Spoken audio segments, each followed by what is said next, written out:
we want to try to get a...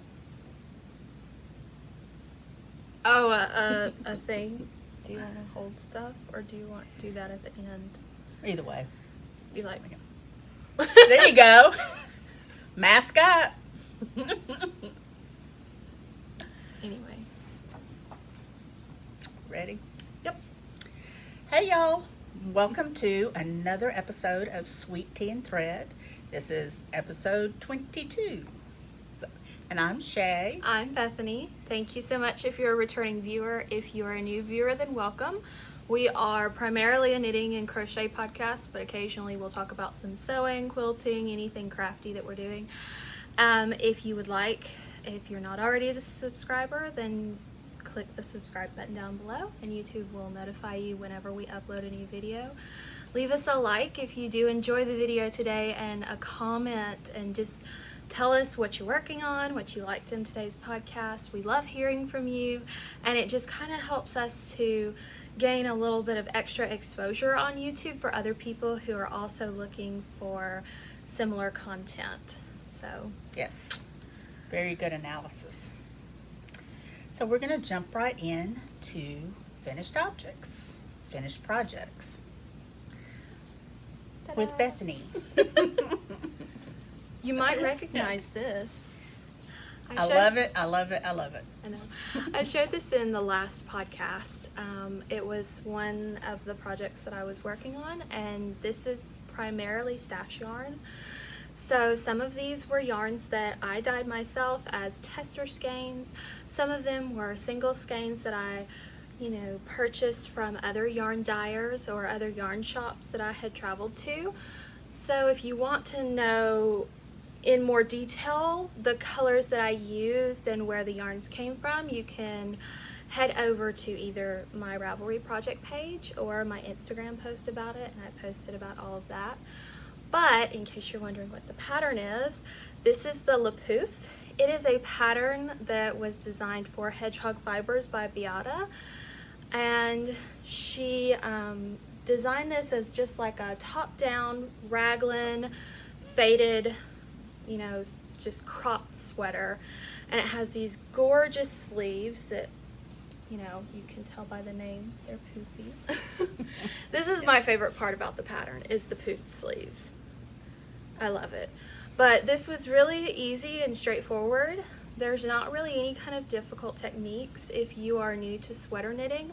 I would say that the pattern is written in a way that kind of expects you to know how a garment is constructed as far as knitting goes, so it may not be the best beginner pattern, but if you have knit a sweater before and you still consider yourself like a somewhat beginner knitter as far as sweaters, then this is a really fun option to go for. And you can fade it like I did. You can do it single color, it's a DK weight sweater. If you fade it, she recommends you using 2 strands of fingering as you do it, and so yeah. Really fun, really easy sweater. I'm glad to finally have it done. I can wear this over my dresses like I'm doing today. This is my fen that I made. Or I can wear it with like high-waisted jeans or high-waisted, trousers, like a couple of the pairs that I've sewn in the past. I can wear this with skirts. Really, it's just, it goes with everything. Yeah, and once again, I love it. I love the fading you did and the way you mixed your yarns. Yeah. It was a lot of fun. I will say fade projects can be fun when you kind of go through your stash that you already have and you kind of decide how you want the colors to play, and then you can, go to like your local yarn shop and you can look for maybe that missing link in between fade colors and everything. So, but yeah, That's my first finished object. And then second finished object is I finally completed the blueberry waffle socks. So we've shown these before, and last time I was almost done with the second sock. I had turned the heel and hadn't picked up the gusset yet. But this is a pattern by Sandy Turner. It is originally written for a DK weight yarn, but you can adapt it to your basic vanilla fingering weight pattern. and you just kind of follow the stitch pattern for the blueberry waffle texture. And I did do a typical heel flap and gusset. I did a square Dutch heel, and you can really find all of those you know, numbers and patterns for those kind of things on YouTube. Another great resource that I use for different heel turns is a website. I believe if you Google heels by numbers, it will come up, and it's a completely free resource for you. Has several different heels, including the square Dutch heel, for different stitch counts for the sock. But these were knit on a size 1, a US 1 needle, and they were knit out of the Urth Harvest sock yarn. This is a fingering weight yarn. It is 100% merino, like superwash merino wool, but it works really well for socks as well. This is the color that I used. This is their indigo color. This is cherry, which I would love a pair of socks out of that. And I'd also love a pair of socks out of this. This is grape leaf. So the great thing about Urth yarn, this in particular, is that it's naturally dyed. So this was done with indigo dye. This was done with cherries, and I'm assuming this was probably done with grape leaves as well. And for every skein that you purchase from your local yarn shop, they will plant a tree. So it's kind of a fun way to, you know, help out the environment if that's something that you're interested in, but still get a beautiful, you know, skein of yarn that you can knit a fun project with. Yeah, and that's a wonderful project they have going on. Yeah. So this was the yarn that I used for the socks, but we do have some alternatives here. I'll put this right over here. Another option, if you are concerned about 100% merino for your socks, a lot of times people will suggest that you have a sock yarn with nylon in it. This will take care of it for you. This is merino and nylon. It's the Cascade Heritage. Comes in really pretty solids. And so we have fun colors, we have some neutrals, there's lots of options. Yes. But you can do the same pair of socks with this yarn. Urth also has its own sock yarn that does have nylon in it. And it is a variegated yarn, so it stripes. And there's lots of pretty colors. There's neutrals, there's some really fun bright colors like this.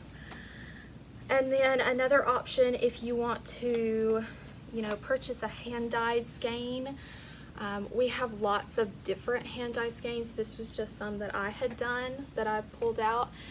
This is a merino cashmere nylon blend. So this will be a little bit extra luxurious on your feet. And all of these in this blend from my line is semi-solids. So tonals and semi-solids, bright colors, some deep colors. But we also have Big Sky Star Sock, which is a great option. She has speckles, she has tonals. So yeah, I mean, we have a ton of yarn. We do. We do. And there's not enough time in the day for me to knit all the socks I want to out of all this yarn. But yeah, that's it for me. All right, well, we'll move on to works in progress. Guess what, y'all? It's not finished, but I do have Deschain seamed up. So really all I have left to do, there's a little neck edge finish and put the sleeves in. But really, this is a drop shoulder. If you didn't want to put the sleeves in, you wanted to make it more of a summer, I'm thinking you could do the same treatment that it calls for you to do around the neck and just let it be like that. Okay. But this is not my size. And so I needed Bethany to try it on. And since I'm making it out of DK weight and the pattern calls for an Aran weight, I just made the largest size and just to see what it's going to work up. And it'll be a little different when I wash and dry it, because with it being flax, I want to soften that up a little bit more, which it softened up quite a bit while I've been working on it. But anyway, I want Bethany to try it on and make sure I've left enough room in the armholes, because the pattern said count down so many stitches, and when I did, my armhole Would be like is that deep. epic. So yeah, but remember, I'm using a DK. It calls for an Aran, so I knew I needed to go just a little bit further than that. But I just wanted to check that depth before I started putting in my sleeve. You also modified it by adding some more repeats. I did, as well. yes. It's a crop sweater, and even on me, can I step back enough? Yeah. It would be a cropped. Yeah, it would be a cropped. I have a little bit more to take up some of the room, but yeah. So it would be cropped on me, and I would probably do a longer shirt under it or something like that. But on Bethany, it might be just a little bit longer than that. Yeah. It'll be interesting to see. But anyway, so This is the yarn, what it looks like in the skein. yeah, and I'm real good at starting projects. For some reason, I kind of fall behind on the finishing, and I don't know why. Seaming this up was not difficult at all. I know how to do that, and I think I did it pretty well, if I do say so myself. It does look really good. One thing that I have learned as far as like projects go and how you can finish them is to be monogamous, Yeah, which I try to have an easy project and then a more difficult project at the same time to work on, so that when I'm monogamous with my harder project or my larger project, let's say, I can take a break every once in a while and do that easy project.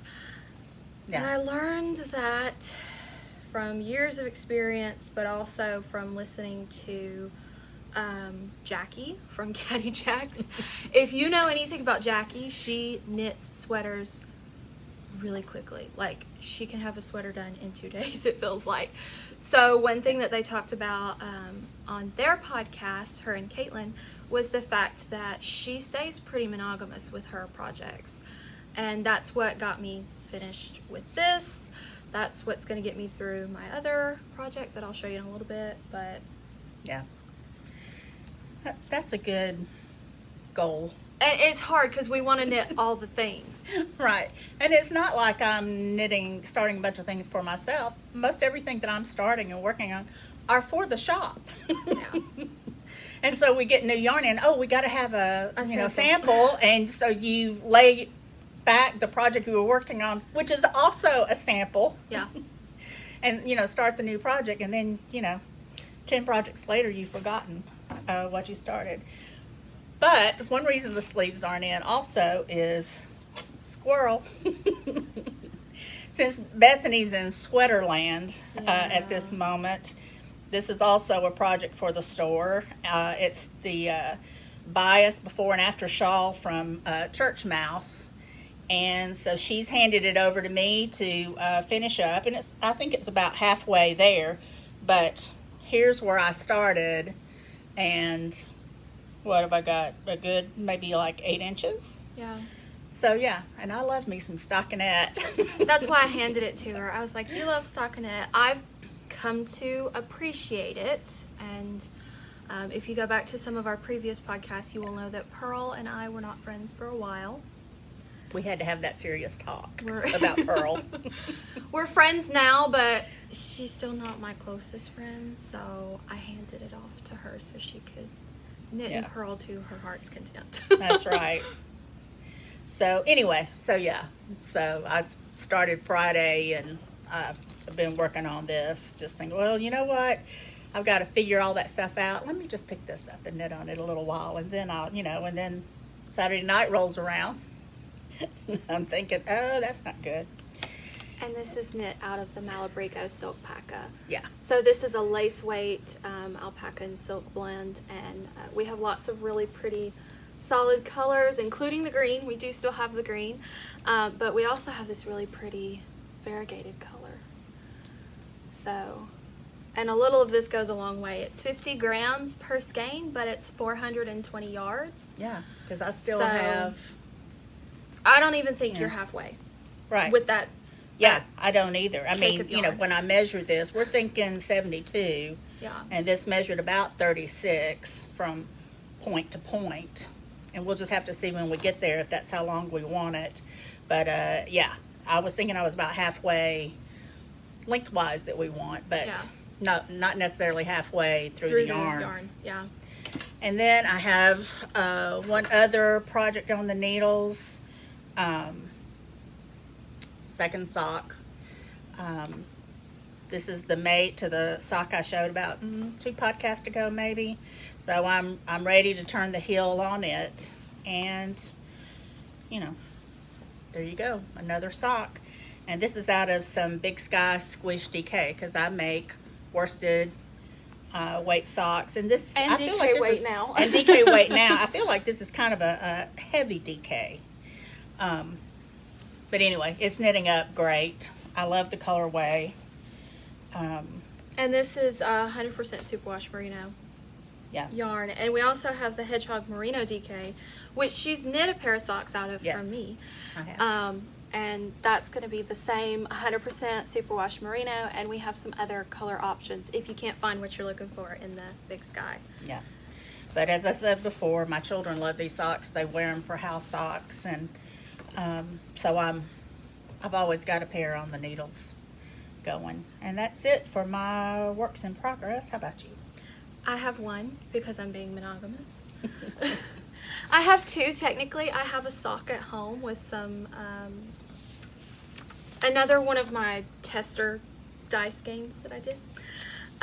But last time I was kind of gearing up and getting ready to cast on a new sweater because, like Shay mentioned, I'm in sweater land, sweater mode, whatever you want to call it. I am fully on board with sweater knitting now. So I had purchased this pattern. It's the Wave of Change jacket by Denise Bayron of Bayron Handmade. It's this really pretty, like, bulky weight cropped jacket. And so this has been very popular lately, especially on Instagram. I think I follow the hashtag for it, so I've seen a lot of different versions.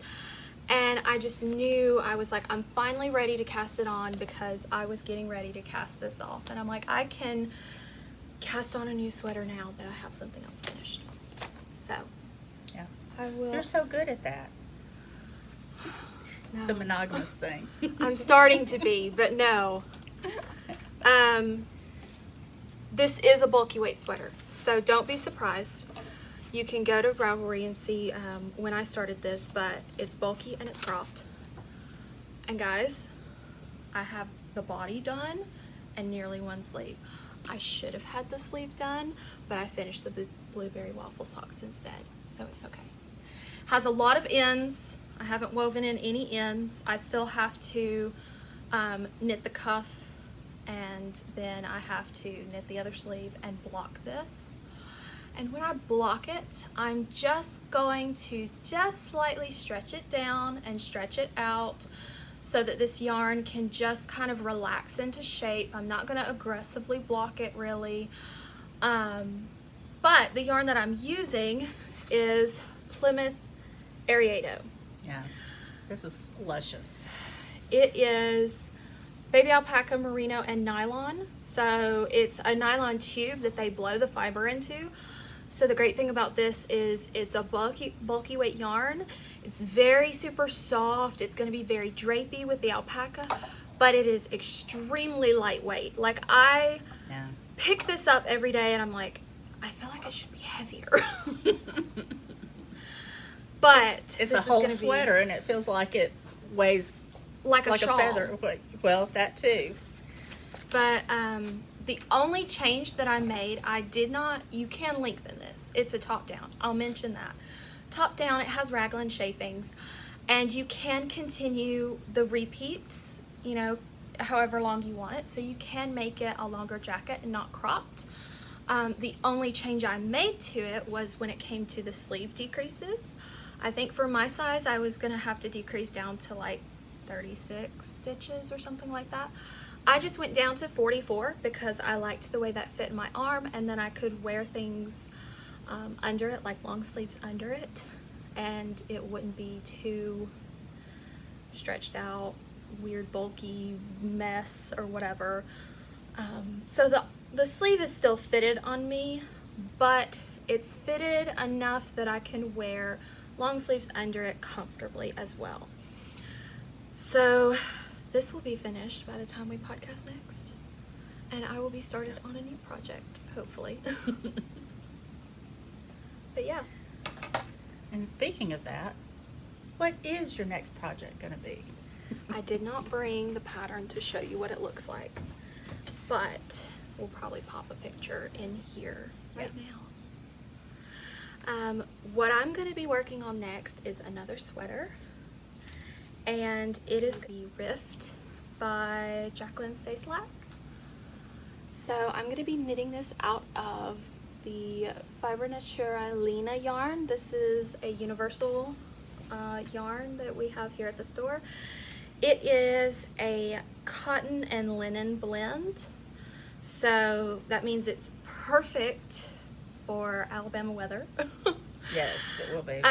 It's a short-sleeved tee, and it is cropped. I may add some length to it because I want to be able to wear it with some of my other jeans that aren't high-waisted, so that might be the only modification I make to the pattern. But I'm using Lina, and this was the color I picked out. I pick out what some people would say is drab colors. I pick out neutrals because I wear neutrals. Hey, that gives a lot of room for accessorizing. Exactly. Which is like one of my favorite things to do. Right. But if neutrals aren't your thing, we do have other neutrals. We have that beautiful brown and white. I think we have a gray. We have some blues. I consider blue a neutral. Mm-hmm. But we also have some really fun colors.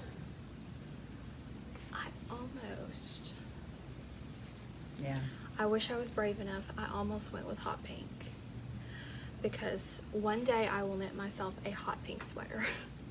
Actually, that day will come sooner than you think, because I have a lot of yarn at home that's pink.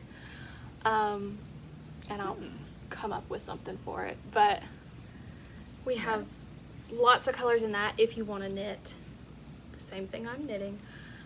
It's a sport weight, and like I said, it's a linen and cotton blend, so it's great for the summertime and great for, you know, the South, where winter doesn't mean it gets very cold. No. And you can always put a sweater or jacket or something over it. This is the when same it gets color. Cooler. That's the same color Yeah, as the it is. Deschain. Yeah. I just noticed that. Yeah. Well, they're the same brand of yarn. It's both Fibra Natura. That's just the Flax, and this is the Lina, so yeah, same color. And then, what else is in your thoughts to? Because we were discussing these things earlier while we were trying to get set up and everything. Figure out what we were talking Yeah, about. she was talking about her list of sweaters. Oh my goodness! Okay. I think she's found her niche in the knitting world. I blame Jackie from Caddy Jacks. Actually, Well, I blame she's done everybody. a lot of pretty sweaters, yeah. I blame everybody, really, Well, in the knitting community, because sweaters are kind of the big thing. But I have Right. been watching Caddy Jacks and a lot of the older episodes too lately, so I blame Yeah. Jackie. Thank you, Jackie. Well, a lot of the podcasts we've been watching, because we have some in common and a few different, but quite a few of them have been knitting sweaters lately. So that's, you know, that's inspiration right there to get on that bandwagon. Yeah, but the what is it? The Rift tee is my next one, and then I want to knit a Penguono, which stash yarn is going to be my go-to for that. I'm going to be knitting a ranunculus, and I still have my Ramblin' Woman, which is an all-over colorwork cardigan that's steeked. I have it started. I had split for the sleeves and then put it down. Haven't really gotten the willpower to pick it back up, but that is also going to be something I do soon. And then I may add another sweater or two to the list. Yeah. In the future. Well, and I'm going to be doing some more sweaters too. I'm going to do, I have the yarn at home. I've been wanting to cast on Joji Locatelli's cedar. Yes. I love that, and it came up when I was looking for something the other day, and I thought, I really do want to make that. Mm-hmm. And then Andrea Mowry's Weekender. Yeah. Weekender. Both of those I already have the yarn for. And she recently came out with the Weekender Light, which I believe uses fingering weight. So that's another thing that might go on my list. Yeah. And then there's several petite knits. Oh, yes. And she's increased her sizes. Mm-hmm. It used to just go up to an extra large. We showed last podcast the Summer. it's summer shirt. Yeah. I feel anchors summer shirt, and we did the extra large in that, and she's increased her sizes since then, since that was the largest size at the time. But yeah, so she's increased her sizes, and that's made me even more interested in knitting some of her things. Yeah. So, because when you come from the more to love department, that helps. I mean, you know, you can do the math and figure it out when you want to increase the size. But it helps to already have it ready for you. It makes life easier. So, Yeah. all right. Well, Bethany has a little bit of sewing to share. One thing that has happened recently in the state of Alabama is they have required that you wear face masks everywhere that you go now, out in public, which I think is great. I actually like that, because there were so many people that were like, well, do we wear them? Do we not wear them? It was kind of up in the air. And since COVID isn't really going away, and they're thinking there's going to be another wave of it once school starts, they've just went ahead and said that you have to wear a mask. So one of the great things about working here is you get to make your own. I mean, you don't have to, but... Yeah, but you got a lot of fabric choices to... Yeah. So I have made several from my own fabric stash that I have, and also from yarn that I got here. We still have a little bit of this left. This is an Anna Maria Horner collection, and so we have some of it left, and this mask is completely reversible, which I love. I had really fun one day and decided to type up a quick tutorial, because so many people had been asking us, well, do you have a tutorial for making masks? Like, how do you make masks? And we would say, oh, there's lots online. You can go look online. Here are a few that we've done. You can look up these patterns. But now we have a tutorial in the store for you to follow.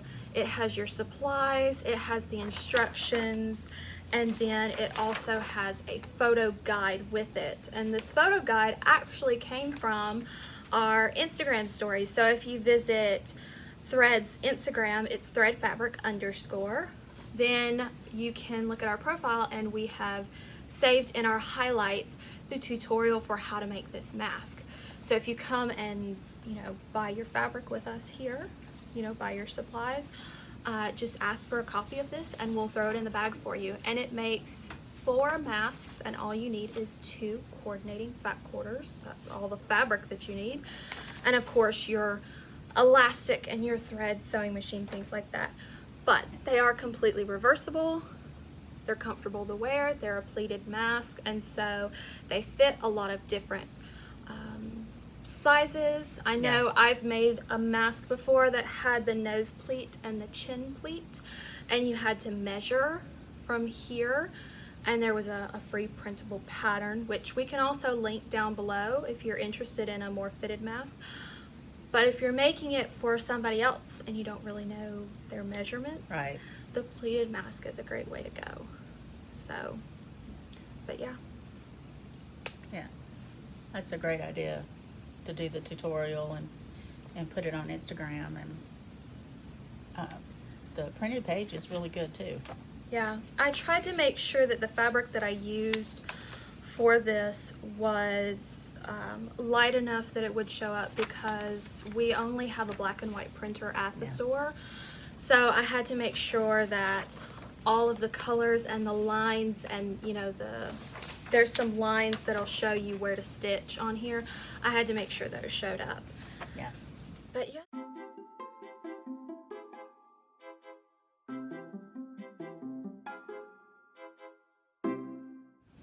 All right, and then the other thing we wanted to talk about is Casapinka. She's at it again. She is. She is doing a mystery knit-along. Her cat is helping her. Yes, her cat, Sharon from security, has designed the pattern, evidently. And we know that it takes 4 skeins of fingering weight yarn. And I thought it would be fun for us to do that as our next knit along. And we will be giving away some prizes, and to qualify for the prizes, if you buy 2 skeins of yarn here at Thread, then and put your name on the list and everything that you're participating, that will qualify you for drawing of the prizes. And we generally do about 3 prizes for a knit along, but it looks like it's going to be really fun. Should we do a spoiler alert and tell them what design it is? I say go for it. Okay. It is going to be a rectangle. She does say that there's a lot of Netflix knitting involved, and so because she thinks during this time and all that's going on, that's really all some of us can handle, is something fairly simple. And there's still a lot of people that are at home. They have that extra time, and so it's a great way to, you know, be productive, stay busy, but also not have to be frustrated with having to constantly follow a pattern. If you want something to just help you relax. Exactly. And she does have the pattern. The pattern is up on Ravelry, but you can't purchase. You can purchase it, but all it does is give you a diagram of what the pattern's going to be, so that you can do some planning for your yarns. She does say that you can use 1 speckled yarn or slightly variegated or something like that. And she has guidelines that she's posted on her Instagram as well, with how to choose your yarn for the pattern. So. Yes, she does. But if you don't want to go to all that trouble, Friday, Bethany and I put together some kits, and she took pictures of the different colorways, and you might want to be looking for that. Coming up this week. Yeah, it'll be posted this week. Probably and you can mid to late week. Yeah. So. And you can see what we've put together, and maybe that'll give you some ideas, but it gives you the opportunity to go stash diving, all those souvenir yarns you've gotten because, you know, you're on a trip and you want to buy something from the store, maybe something that's local to them. And so this gives you an opportunity to see about putting some of those together. And maybe if you don't have 4 skeins that you like to go together, bring a couple of them in, and we can certainly help you put together a kit with a couple of more colors or some neutrals or whatever it is that you think you need to make the skeins you have work. So, and we do offer shipping from the store, so if you're not local and you want to shop with us, you can either, you know, let us know, call us and tell us which kit you want. We're going to number them so it's easy for you. We will also be able to send you pictures if you message us on Instagram or Facebook. And if need be, we could set up a FaceTime call with you to help walk you through the different color options that we have. We don't have our website currently up and running. We had talked about that in previous podcasts where Thread's website was up and we had everything on there, but the system that we were previously using wasn't working out like we thought it was, so we are switching over. And we have the new POS system set up in the store, but we don't have the online portion of it set up quite yet. So we are working on getting that up as soon as possible. We're real close. But We've had to go in and tweak some things. Yeah. And but we do have those other options available for you if you're not local and you want to shop with us. yeah. Well, I think that's pretty much it for today. Yep. We do have tea, and again, it's hot. It's hot outside. It's air conditioned But inside, it's which air is why I'm conditioned. wearing a sweater. Exactly. I don't know what it is about Sunday. Again, we're podcasting on a Sunday, and I don't know what it is about Sunday afternoons, but that's when I'll crave a cup of hot tea, too. A cup of hot tea, some simple knitting, and a period drama. It's your comfort knitting, comfort drink, Yeah. comfort Netflix, whatever. Exactly. But our tea today is from David's Tea. It is Jasmine Dragon Pearls. It is not available on their website right now, but we checked it earlier, and it does say put it on your wish list. So I'm thinking it's a seasonal tea for them. But it's really nice. It's a green tea. If you like jasmine, it smells wonderful, and it smells the same made up as it does in the canister, and pretty much tastes that same way too. And even though some people don't like to sweeten green tea, I like to sweeten all my teas. I do too. Just a wee bit. We were born in the South. You drink sweet tea. Whether it's hot or cold. Exactly. So anyway, it's pretty yummy. Yeah. But we thank you for joining us again, and hope you'll join us next time. Bye. Bye.